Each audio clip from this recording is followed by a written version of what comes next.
శ్రీమాత్రే నమః. ఓం శ్రీ గురుభ్యో నమః. ఈరోజు గ్రిష్ణేశ్వర్ జ్యోతిర్లింగ క్షేత్రాన్ని నేను మహారాష్ట్రలో ఉందండి దర్శించుకున్నాను.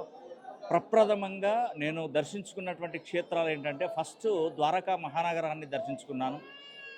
ఆ తర్వాత నాగేశ్వర టెంపుల్, ఆ తర్వాత సోమేశ్వర టెంపుల్, ఆ తర్వాత ఈ యొక్క త్రయంబకేశ్వర టెంపుల్, అదేవిధంగా కృష్ణేశ్వర టెంపుల్, మొత్తం ఈ రోజు వరకు ఇన్ని టెంపుల్స్ దర్శించుకోవడం జరిగింది. ముఖ్యంగా నేను జనవరి 10వ తారీఖున వచ్చేటువంటి శని హోమం గురించి ఇక్కడికి వచ్చాను. ఇక్కడ నుండి కూడా ప్రమిదలు అంటే సమిదలు నేను తీసుకురావడానికి సిద్ధమయ్యానండి. అంటే ఈ శని హోమానికి సమిదలు తీసుకెళ్తున్నాను ఇక్కడ నుండి. కాబట్టి జనవరి 10వ తారీఖున ప్రతి ఒక్కరూ శని హోమం జరిపించుకోండి. ఆ శనీశ్వరుని యొక్క ఆశీస్సులు తప్పకుండా పొందండి. మరి ఆ పరమశివుని యొక్క అనుగ్రహం పొందాలని ఇక్కడికి వచ్చాను.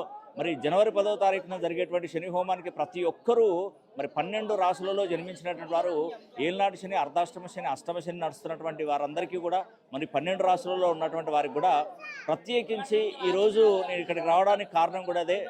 శని కుంభరాశిలో నుండి మీనరాశిలోకి వెళ్ళిపోతున్నాడు. మళ్ళీ 30 సంవత్సరాల దాకా శనీశ్వరుడు రాడు. కాబట్టి మీరు ఒకసారి శని హోమం జరిపించుకుంటే చాలా అద్భుతమైనటువంటి ఫలితాలు వస్తాయని కూడా నేను మీకు ఈ వీడియో ద్వారా తెలియజేస్తున్నాను.